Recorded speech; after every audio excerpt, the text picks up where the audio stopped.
നമസ്കാരം. Middle east വാർത്തകൾ തുടങ്ങുന്നു. ആദ്യം നോക്കാം പ്രധാന തലക്കെട്ടുകൾ. യുക്രൈൻ പ്രതിസന്ധി പരിഹരിക്കാനും സമാധാനം കൈവരിക്കാനുമുള്ള എല്ലാ ശ്രമങ്ങൾക്കും പിന്തുണയറിയിച്ച് സൗദി കിരീടാവകാശി മുഹമ്മദ് ബിൻ സൽമാൻ രാജകുമാരനുമായി കൂടിക്കാഴ്ച നടത്തി Ukraine president Vladimir Zelensky. US സംഘവുമായും യുക്രൈൻ ചർച്ച നടത്തും.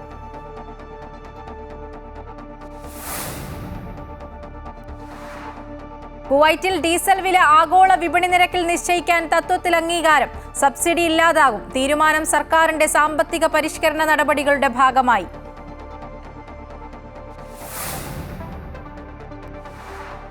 വിദേശ സർവകലാശാലകളിൽ നിന്ന് നേടുന്ന ബിരുദത്തിന് അംഗീകാരം നൽകുന്നതിൽ പുതിയ ചട്ടങ്ങൾ പ്രഖ്യാപിച്ച് UAE. ഇന്ത്യ ഉൾപ്പെടെയുള്ള രാജ്യങ്ങളിൽ നിന്നും ബിരുദം നേടുന്നവർക്ക് ഭേദഗതി ബാധകം. തൊഴിലധിഷ്ഠിത കോഴ്സുകൾ, പരിശീലന പരിപാടികൾ എന്നിവ വഴി നേടിയ ബിരുദ സർട്ടിഫിക്കറ്റുകൾ അംഗീകരിക്കില്ല.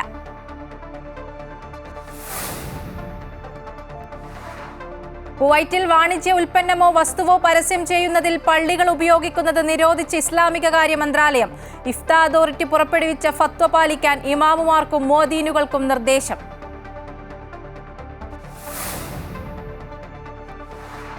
പാകിസ്ഥാനിൽ ഭീകരർ ട്രെയിൻ തട്ടിയെടുത്ത് 450 യാത്രക്കാരെ ബന്ദികളാക്കി. പെഷാവർ കൊറ്റ ജാഫർ എക്സ്പ്രസ് റാഞ്ചിയത് ബലൂച്ച് ലിബറേഷൻ ആർമി. 22 സുരക്ഷാ ഉദ്യോഗസ്ഥർ കൊല്ലപ്പെട്ടതായി റിപ്പോർട്ട്. സൈന്യം ഇടപെട്ടാൽ ബന്ദികളെ വധിക്കുമെന്ന ഭീഷണി.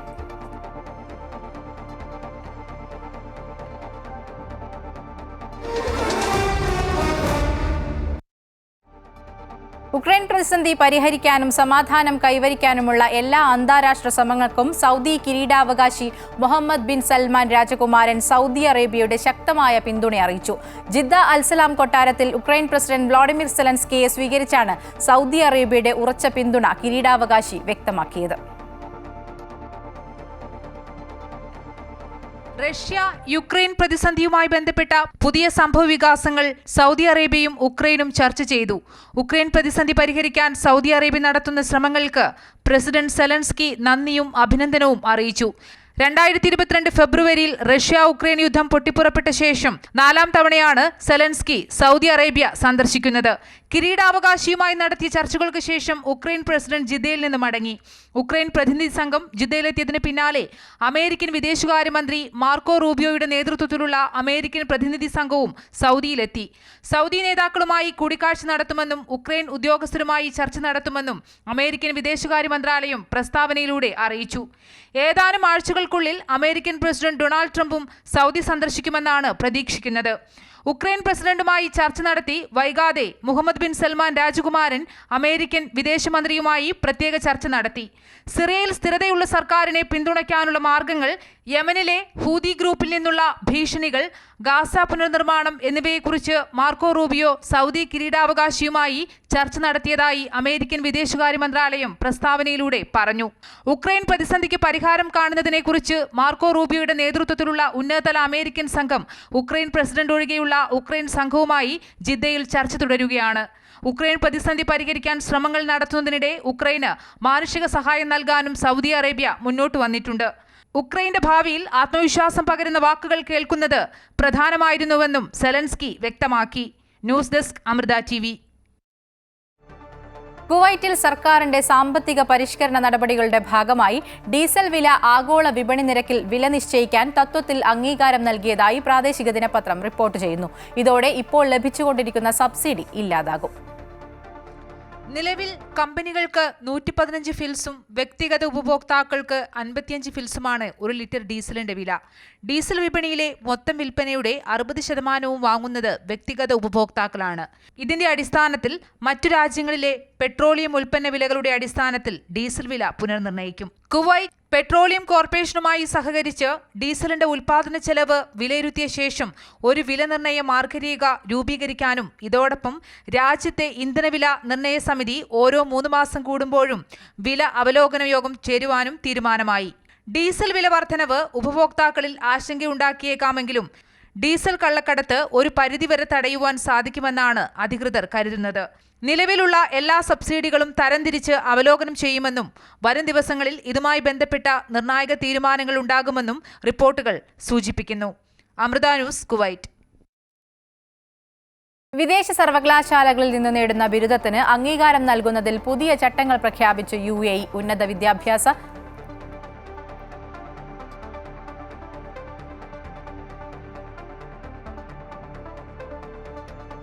വിദ്യാഭ്യാസ ശാസ്ത്ര ഗവേഷണ മന്ത്രാലയമാണ് ഇന്ത്യ ഉൾപ്പെടെയുള്ള രാജ്യങ്ങളിൽ നിന്ന് ബിരുദം നേടിയവർക്കുൾപ്പെടെ ബാധകമാവുന്ന ഭേദഗതികൾ പ്രഖ്യാപിച്ചത്. വിദൂര പഠനം, ഓപ്പൺ യൂണിവേഴ്സിറ്റികൾ, കറസ്പോണ്ടൻസ് കോഴ്സുകൾ എന്നിവയിലൂടെ നേടിയ ബിരുദങ്ങൾക്ക് ഉപാധികളോടെ മാത്രമേ അംഗീകാരം ലഭിക്കൂ. തൊഴിലധിഷ്ഠിത കോഴ്സുകൾ, പരിശീലന പരിപാടികൾ എന്നിവ വഴി നേടിയ ബിരുദ സർട്ടിഫിക്കറ്റുകൾ UAE അംഗീകരിക്കില്ല. ഡാറ്റ ഫ്ലോ, കൊഡാബോ എന്നീ സ്ഥാപനങ്ങളോടെയാണ് സർട്ടിഫിക്കറ്റുകളുടെ സാധ്യത പരിശോധിക്കുന്നതിനായി മന്ത്രാലയം നിശ്ചയിച്ചിട്ടുള്ളത്. ഇവർ നിയമസാധുത ഉറപ്പുവരുത്തിയാൽ മാത്രമേ മന്ത്രാലയം അംഗീകാരം നൽകുകയുള്ളൂ. അതാത് രാജ്യങ്ങളിൽ ഔദ്യോഗിക അംഗീകാരമുള്ള സർവകലാശാലകളിൽ നിന്നുമുള്ള സർട്ടിഫിക്കറ്റുകൾക്ക് നിയമസാധുത ലഭിക്കും.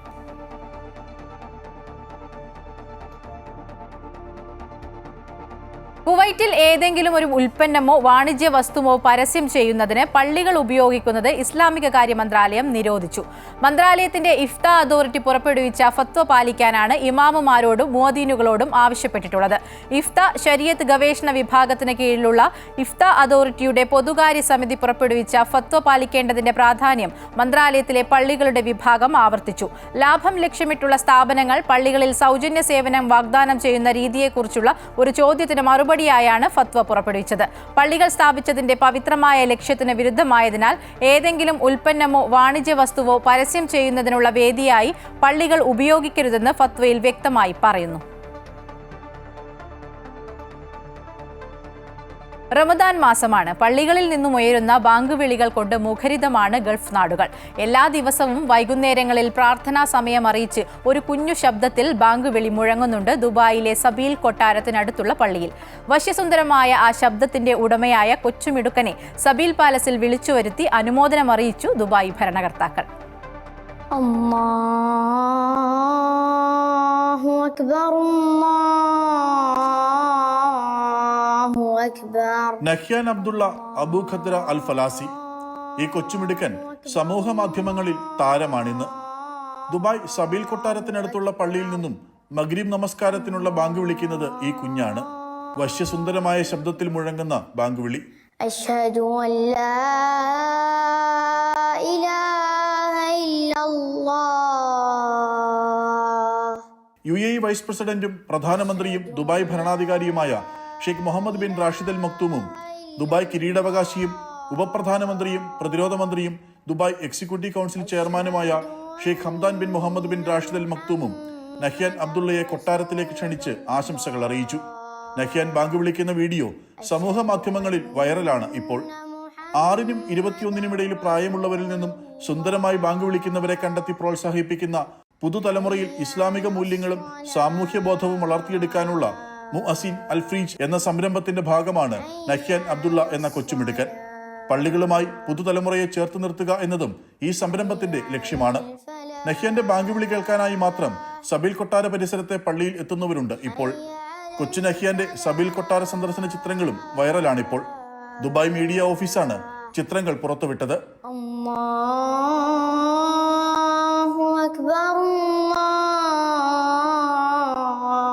Akbar, Amrita news, Dubai. കുവൈറ്റിൽ കേസ് സ്റ്റേറ്റ്മെന്റുകൾ, വിധികൾ, ജുഡീഷ്യൽ ഉത്തരവുകൾ എന്നിവയുൾപ്പെടെ കോടതി അറിയിപ്പുകൾ നൽകുന്നതിനുള്ള പുതിയ ഇലക്ട്രോണിക് രീതികൾക്ക് നീതിന്യായ മന്ത്രി നാസർ അൽ സുമൈദ് അംഗീകാരം നൽകി. ഇതിനു കീഴിൽ എല്ലാ അറിയിപ്പുകളും Kuwait mobile ID, Sahel business ആപ്പുകൾ, പബ്ലിക് അതോറിറ്റി ഫോർ സിവിൽ ഇൻഫർമേഷനിൽ രജിസ്റ്റർ ചെയ്ത ഇമെയിലുകൾ, വെബ് സേവനങ്ങൾ, SMS എന്നിവ വഴി വിതരണം ചെയ്യും. നടപടിക്രമങ്ങൾ കാര്യക്ഷമമാക്കുന്നതിനും വിശ്വസനീയമായ ആശയവിനിമയം ഉറപ്പാക്കുന്നതിനും ലക്ഷ്യമിട്ടുള്ള ഈ നീക്കം ഔദ്യോഗിക ഗസറ്റിൽ പ്രസിദ്ധീകരിച്ചതിന് ശേഷമുള്ള മാസത്തിന്റെ തുടക്കത്തിൽ പ്രാബല്യത്തിൽ വരും.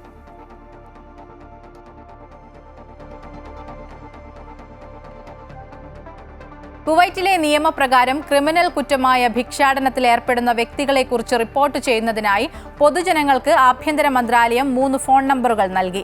രാജ്യത്ത് ഭിക്ഷാടനം ഇല്ലാതാക്കാൻ സഹായിക്കുന്നതിന് പൗരന്മാരോടും താമസക്കാരോടും മന്ത്രാലയം ഇതുമായി സഹകരിക്കണമെന്നാവശ്യപ്പെട്ടു. അടിയന്തര ഹോട്ട്ലൈൻ നമ്പർ 112 പുറമെ 2558 2581 97288200 97288211 എന്നീ നമ്പറുകളിലൂടെയും റിപ്പോർട്ടുകൾ നൽകാമെന്ന് മന്ത്രാലയം അറിയിച്ചു.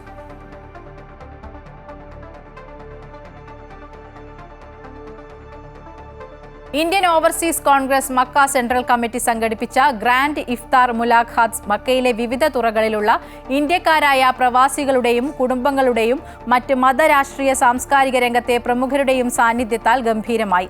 ഇഫ്താർ സംഗമത്തിൽ AICC general secretary doctor Syed Naseer Hussain മുഖ്യാതിഥിയായി. കർണാടക പ്രദേശ് കോൺഗ്രസ് കമ്മിറ്റിയുടെ ജനറൽ സെക്രട്ടറി ഇനായത്ത് അലിയും ചടങ്ങിൽ സംബന്ധിച്ചു. കുഞ്ഞിമോൻ കാക്കിയ, മുജീബ് പോക്കോട്ടൂർ, ഷമീൽ ബഷീർ, നിലമ്പൂർ അഹമ്മദ് കുട്ടി മാസ്റ്റർ തുടങ്ങിയവരും പങ്കെടുത്തു. IOC നേതാക്കളായ ജാവേദ് മിയാൻദാദ്, ഷാനിയാസ് കുന്നിക്കോട്, ഷാജി ചുനക്കര, ഹുസൈൻ കണ്ണൂർ, നൌഷാദ് തൊടുപുഴ തുടങ്ങിയവർ നേതൃത്വം നൽകി.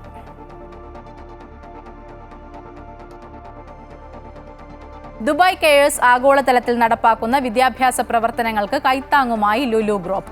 1 മില്യൺ ദിർഹത്തിന്റെ സഹായം Dubai cares CEO Tariq Al ഗുർഗിന് Lulu group chairman MA Yusuff Ali കൈമാറി. വിശുദ്ധ മാസത്തിൽ ദുബായ് കെയേഴ്സിന് സഹായം നൽകാൻ സാധിക്കുന്നതിൽ ഏറെ അഭിമാനമുണ്ടെന്നും UAE വൈസ് പ്രസിഡന്റും പ്രധാനമന്ത്രിയും ദുബായ് ഭരണാധികാരിയുമായ Sheikh Mohammed bin Rashid Al മക്തൂമിന്റെ ദീർഘവീക്ഷണമുള്ള സേവനത്തിന് നൽകുന്ന പിന്തുണയാണിതെന്നും Lulu group chairman MA Yusuff Ali വ്യക്തമാക്കി. ലോകമെമ്പാടുമുള്ള നിരാലംബരായ കുട്ടികൾക്കും യുവാക്കൾക്കും ഗുണമേന്മയുള്ള വിദ്യാഭ്യാസം എത്തിക്കാൻ Sheikh Mohammed bin Rashid Al Maktoum global initiative നേതൃത്വം നൽകുന്ന പദ്ധതിയാണ് ദുബായ് കെയേഴ്സ്. 60 വികസ്വര രാജ്യങ്ങളിലെ 24 ദശലക്ഷം പേർക്ക് ദുബായ് കെയേഴ്സിന്റെ സഹായം എത്തുന്നുണ്ട്.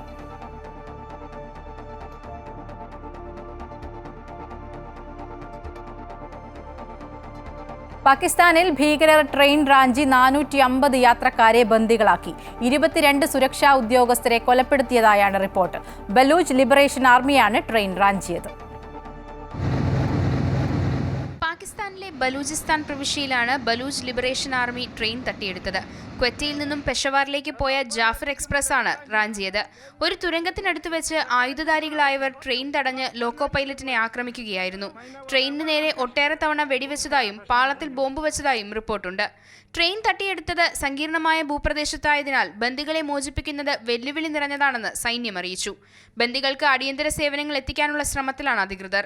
സ്ഥലത്തേക്ക് സൈന്യത്തിന്റെ ഹെലികോപ്റ്ററുകൾ അയച്ചിട്ടുണ്ട്. എന്നാൽ ഏതെങ്കിലും തരത്തിലുള്ള സൈനിക നീക്കമുണ്ടായാൽ ബന്ദികളെ കൊലപ്പെടുത്തുമെന്ന് ബലൂച്ച് ലിബറേഷൻ ആർമി വക്താവ് ജിയാൻഡ് ബലൂച്ച് വ്യക്തമാക്കി. അതിനിടെ ഭീകരർ ബന്ദികളാക്കിയവരിൽ കുട്ടികളെയും സ്ത്രീകളെയും മോചിപ്പിച്ചുവെന്നും റിപ്പോർട്ടുണ്ട്. പാകിസ്ഥാനിൽ നിന്ന് ബലൂചിസ്ഥാനെ സ്വതന്ത്രമാക്കണമെന്ന നിലപാടിലാണ് ബലൂചിസ്ഥാൻ ലിബറേഷൻ ആർമി. ഇതിനായി ഭരണകൂടത്തിനെതിരെ പോരാട്ടം തുടരുമെന്ന് നേരത്തെ ഇവർ വ്യക്തമാക്കിയിരുന്നു. എന്നാൽ എന്താണ് ഭീകരരുടെ ഇപ്പോഴത്തെ ആവശ്യം എന്നത് സംബന്ധിച്ച് വ്യക്തത വന്നിട്ടില്ല. News desk Amrita TV. 2 ദിവസത്തെ സന്ദർശനത്തിനായി പ്രധാനമന്ത്രി നരേന്ദ്രമോദി മൗറീഷ്യസിലെത്തി.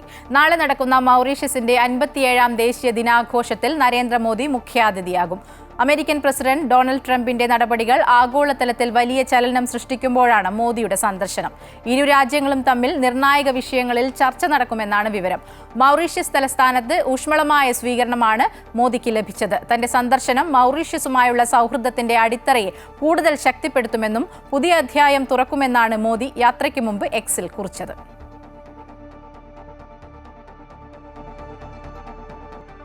ജോലി തട്ടിപ്പിനിരയായി തായ്ലൻഡ് മ്യാൻമർ അതിർത്തിയിൽ കുടുങ്ങിയ 543 ഇന്ത്യക്കാരിൽ 283 പേരെ തിരിച്ചെത്തിച്ചു.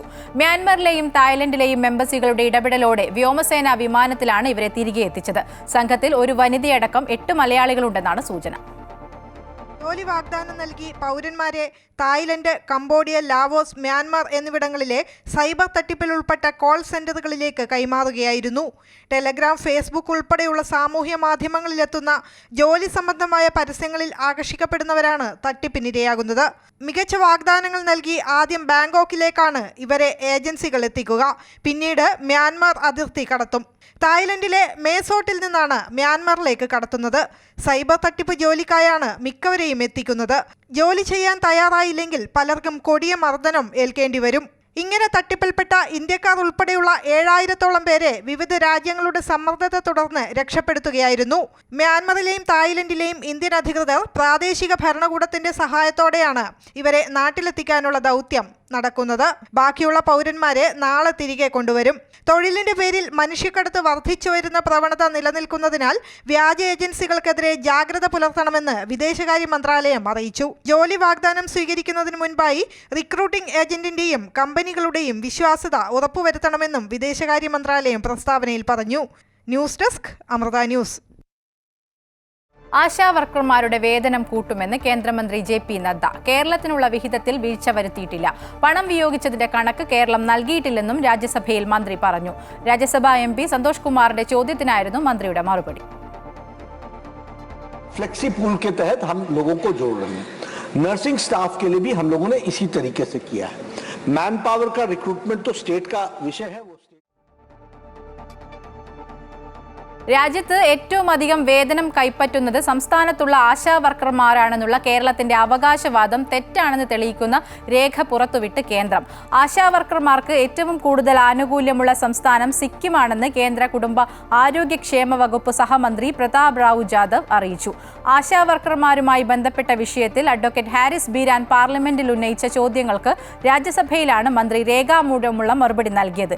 കേരള സർക്കാർ 6000 രൂപ നിശ്ചയിച്ചിടത്ത് സിക്കിം 10000 രൂപയാണ് നൽകുന്നത്. മറ്റ് ഇൻസെന്റീവ് അടക്കം ആന്ധ്രാപ്രദേശ് 10000 രൂപയും നൽകുന്നുണ്ട്. ആശാ വർക്കേഴ്സ് ഉൾപ്പെടെയുള്ള പൊതുജനാരോഗ്യ സംവിധാനം ശക്തിപ്പെടുത്തുക എന്ന പ്രാഥമിക ഉത്തരവാദിത്തം അതത് സംസ്ഥാനങ്ങൾക്കാണെന്നും കേന്ദ്രം മറുപടിയിൽ അറിയിച്ചു.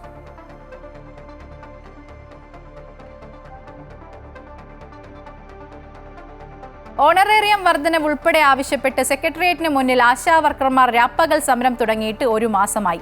വിവാദങ്ങളും അധിക്ഷേപ പരാമർശങ്ങളും പോലീസ് ഇടപെടലുമൊക്കെ വന്നതോടെ സമരത്തിന് വൻ ജനപിന്തുണയാണ് ലഭിച്ചത്.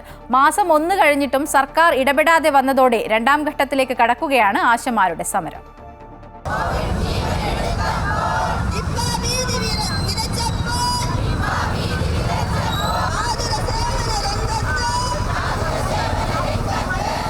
സമീപകാലത്തൊന്നും തന്നെ സെക്രട്ടേറിയറ്റ് കാണാത്ത സമര പോരാട്ടം.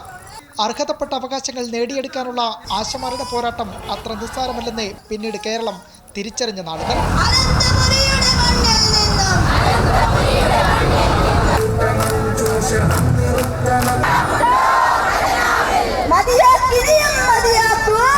ഫെബ്രുവരി 10 തുടങ്ങിയ സമരം വെയിലും മഴയുമറ്റ് 30ാം നാളിൽ എത്തി നിൽക്കുമ്പോഴും ആശമാരുടെ സമരവീര്യം ഒട്ടും ചോർന്നിട്ടില്ലെന്നതിനെ കടന്നുപോയ രാപ്പകലുകൾ തന്നെ സാക്ഷി. തുടക്കത്തിൽ പിന്തുണയില്ലാതെ തുടങ്ങിയ പോരാട്ടം, ഇതിനിടയിൽ ചർച്ചയ്ക്ക് വിളിച്ച ശേഷമുള്ള സംസ്ഥാന സർക്കാരിന്റെ കൈമലർത്തൽ, പിന്നാലെ ഭീഷണിയും അവഹേളനവും. ഒരു ഘട്ടത്തിൽ പോലും പിന്മാറാൻ തയ്യാറാകാതിരുന്നതോടെ സമരപ്പന്തലിലേക്ക് ജനപിന്തുണ ഒഴുകിയെത്തി. ഇവിടെ സമരം ചെയ്യുന്ന നിങ്ങൾ ഒറ്റയ്ക്കല്ല, ഞങ്ങൾ എല്ലാവരും നിങ്ങളുടെ കൂടെ ഉണ്ട്.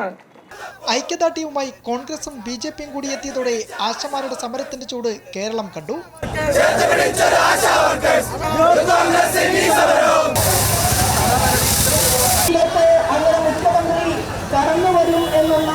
നിയമസഭയിലും പിന്നാലെ പാർലമെന്റിലും വരെ ആശമാരുടെ സമരമെത്തി. 2ാം ഘട്ട സമരമുഖം തുറക്കുമ്പോഴും ഉന്നയിക്കുന്ന ആവശ്യങ്ങൾ കണ്ടില്ലെന്ന് നടിക്കുന്ന സർക്കാരിനോടും വകുപ്പിനോടും ആശമാർക്ക് ഒന്നേ പറയാനുള്ളൂ. കാരണം ഈ വഞ്ചന എല്ലാ കാലവും ഒന്നും സഹിക്കില്ല. നമ്മൾക്കിവിടെ കക്ഷി രാഷ്ട്രീയമില്ല, ജാതിമത പരിഗണനകളില്ല.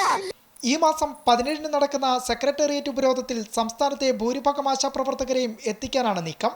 വിവിധ സംഘടനകളുടെ പിന്തുണയും ആശാവർക്കർമാർ പ്രതീക്ഷിക്കുന്നുണ്ട്.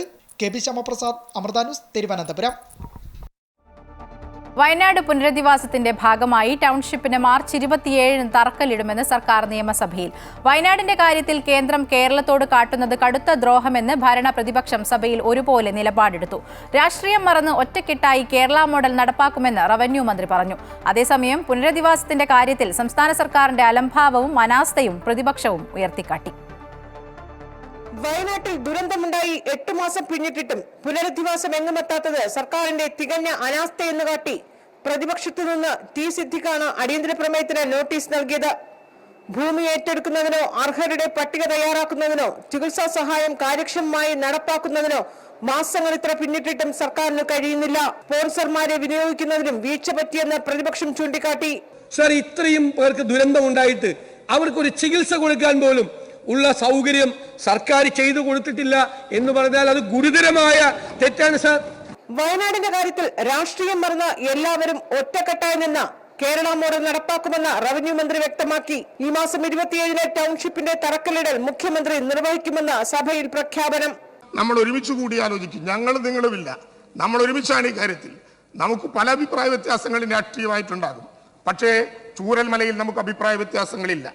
എന്നാൽ കേന്ദ്രം വയനാടിന്റെ കാര്യത്തിൽ കേരളത്തോട് കാട്ടുന്നത് കടുത്ത അവഗണനയും ക്രൂരതയുമാണെന്ന് ഭരണ പ്രതിപക്ഷ അംഗങ്ങൾ സഭയിൽ ഒറ്റക്കെട്ടായി നിലപാടെടുത്തു. അപ്പോഴും സംസ്ഥാന സർക്കാർ ചെയ്യേണ്ടതൊന്നും ചെയ്തില്ല എന്ന വിമർശനം പ്രതിപക്ഷം ഉയർത്തി. പരിക്കേറ്റ് ആശുപത്രിയിൽ കഴിയുന്നവരുടെ ചികിത്സാ സഹായം പോലും നിഷേധിക്കുന്നുവെന്ന് പ്രതിപക്ഷം ആരോപിച്ചു. അടിയന്തര പ്രമേയത്തിന് അനുമതി നിഷേധിച്ചതിനെ തുടർന്ന് സഭയിൽ നിന്ന് ഇറങ്ങിപ്പോയി. അമൃത ന്യൂസ്, തിരുവനന്തപുരം.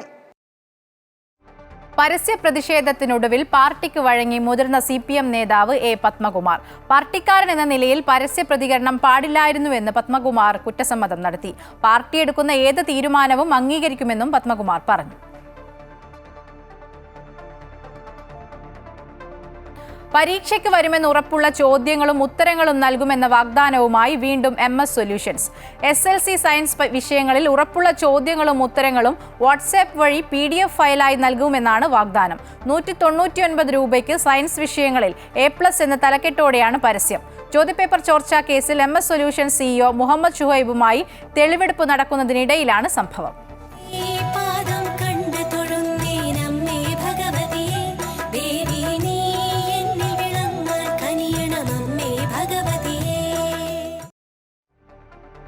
ആറ്റുകാൽ പൊങ്കാലയ്ക്കൊരുങ്ങി അനന്തപുരി. തലസ്ഥാന നഗരി യാഗശാലയായി മാറാൻ ഇനി ഒരു ദിവസം മാത്രം. വേനൽ ചൂടിൽ കരുതലോടെ കണ്ണകി ദേവിക്ക് പൊങ്കാല സമർപ്പിക്കാം. ഏറ്റവും വലിയ ആഘോഷമാണ് ആറ്റുകാൽ പൊങ്കാല മഹോത്സവം. ഈ വേനൽ ചൂടിൽ പൊങ്കാലയർപ്പിക്കുമ്പോൾ ഭക്തിക്കൊപ്പം കരുതലും വേണം. നിർജ്ജലീകരണം ഒഴിവാക്കാൻ ദാഹം തോന്നിയില്ലെങ്കിലും ധാരാളം തിളപ്പിച്ചാറ്റിയ വെള്ളം കുടിക്കുക. ശക്തമായ ചൂടിൽ നിന്നും രക്ഷ നേടാൻ പൊങ്കാലയർപ്പിക്കുമ്പോൾ ശരീരം മുഴുവൻ മൂടുന്ന തരത്തിലുള്ള ഇളം നിറത്തിലുള്ള കോട്ടൺ വസ്ത്രങ്ങൾ ധരിക്കാൻ ശ്രദ്ധിക്കണം. നേരിട്ട് സൂര്യപ്രകാശം ഏൽക്കാതിരിക്കാൻ തൊപ്പി, തുണി തുടങ്ങിയവ ഉപയോഗിച്ച് തല മറയ്ക്കാനും ശ്രദ്ധിക്കുക. പൊങ്കാലയിടുന്ന സമയത്ത് ഇടയ്ക്കിടയ്ക്ക് കൈകാലുകളും മുഖവും കഴുകാനും തണലത്ത് വിശ്രമിക്കാനും ശ്രദ്ധിക്കണം. കുട്ടികളെ തീയുടെ അടുത്ത് നിൽക്കാൻ അനുവദിക്കരുത്. ഈ പൊങ്കാല കരുതലോടെയാകാം. അമൃത ന്യൂസ്, തിരുവനന്തപുരം. ചോറ്റാനിക്കര ദേവി ക്ഷേത്രത്തിൽ പ്രസിദ്ധമായ മകം തൊഴൽ നാളെ ഉച്ചയ്ക്ക് 2 മുതൽ 9:30 വരെയാണ് മകം തൊഴാനായി നട തുറക്കുന്നത്. വിശേഷപ്പെട്ട തങ്കഗോളകയും ആഭരണങ്ങളും പട്ടുടയാടകളും താമരമാലയും അണിഞ്ഞ് നെയ്വിളക്കിന്റെ കാന്തിയിൽ ദേവി ഭക്തർക്ക് ദർശനം നൽകും. സർവാഭരണ വിഭൂഷിതയായി അഭയവരത മുദ്രകളോടെ ചോറ്റാനിക്കരയമ്മ വില്ലുമംഗലം സ്വാമിയാർക്ക് വിശ്വരൂപ ദർശനം നൽകിയ ദിനത്തെ അനുസ്മരിച്ചാണ് മകം തൊഴൽ നടത്തുന്നത്. 5 താലിയടക്കമുള്ള പ്രത്യേകതയുള്ള രത്ന സ്വർണ്ണാഭരണങ്ങളണിഞ്ഞ് ദേവിയുടെ വിശേഷ രൂപം ദർശിക്കാനായി 10,000-കണക്കിന് ഭക്തർ ചോറ്റാനിക്കര ദേവീക്ഷേത്രത്തിലെത്തും. സ്ത്രീകൾക്കാണ് മകം തൊഴൽ പ്രാധാന്യം കൽപ്പിച്ചിരിക്കുന്നത്. ഭക്തർക്ക് സുഖദർശനത്തിനായി പ്രത്യേകം സൗകര്യങ്ങൾ ക്ഷേത്രത്തിൽ ഏർപ്പെടുത്തിയിട്ടുണ്ട്. 2 മണിക്ക് നമ്മൾ മകം തൊഴൽ ആരംഭിക്കും. 9:30 ഉണ്ടാവും. വെയിലിൻ്റെ കാഠിന്യം, അവർക്ക് വേണ്ട വെള്ളം, അവർക്ക് വേണ്ട സ്നാക്സ്, അങ്ങനെ ഓറഞ്ച്, പഴങ്ങൾ, ഉപ്പുമാവ്, ഇതെല്ലാം നമ്മൾ അറേഞ്ച് ചെയ്തിട്ടുണ്ട്. കഴിഞ്ഞ പ്രാവശ്യത്തേക്കാളും കൂടുതലായിട്ട് രീതിയിൽ നമ്മൾ ഈ പ്രാവശ്യം എല്ലാം അറേഞ്ച് ചെയ്തിട്ടുണ്ട്. പോലീസിൻ്റെ ഏതാണ്ട് 700ഓളം പോലീസ് ഉദ്യോഗസ്ഥരുണ്ടാവുമെന്നാണ് അവരെ പറഞ്ഞത്. പുലർച്ചെ 5:30 ദേവിയെയും ശാസ്താവിനെയും ആനപ്പുറത്തേറ്റി വാദ്യഘോഷങ്ങളോടുകൂടി ഓണക്കുറ്റിച്ചിറയിലേക്ക് ആറാട്ടിന് എഴുന്നള്ളിക്കും. ആറാട്ടിനും പറയെടുപ്പിനും ശേഷം മകം എഴുന്നള്ളിപ്പ് നടക്കും. ദേവിയെയും ശാസ്താവിനെയും അകത്തേക്ക് എഴുന്നള്ളിച്ച് നിത്യചടങ്ങുകളും ശ്രീഭൂതബലിയും കഴിഞ്ഞ് അലങ്കാരത്തിനായി നടയടയ്ക്കും. ചോറ്റാനിക്കര മകം തൊഴാനെത്തുന്ന ഭക്തർക്കായി വടക്കേ പൂരപ്പറമ്പിലൊരുക്കിയ നടപ്പന്തലും വരിനിൽക്കാനുള്ള സംവിധാനവും ഒരുക്കിയിട്ടുണ്ട്. സ്ത്രീകളെ പടിഞ്ഞാന നടയിലൂടെയും പുരുഷന്മാരെയും കുടുംബവുമായി എത്തുന്നവരെ വടക്കേ പൂരപ്പറമ്പിലൂടെയും ബാരിക്കേഡ് വഴി ക്ഷേത്രത്തിനുള്ളിലേക്ക് പ്രവേശിപ്പിക്കും. Amrita news, Kochi.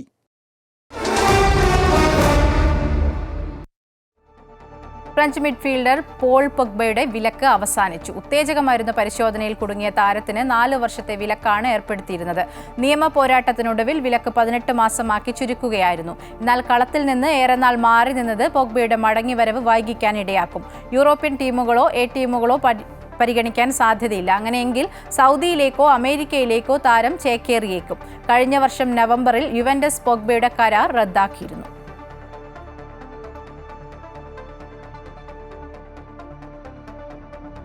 Middle east വാർത്തകൾ പൂർണ്ണമാകുന്നു. കൂടുതൽ വാർത്തകൾക്കായി അമൃത ന്യൂസ് യൂട്യൂബ് ചാനൽ സന്ദർശിക്കുക. നമസ്കാരം.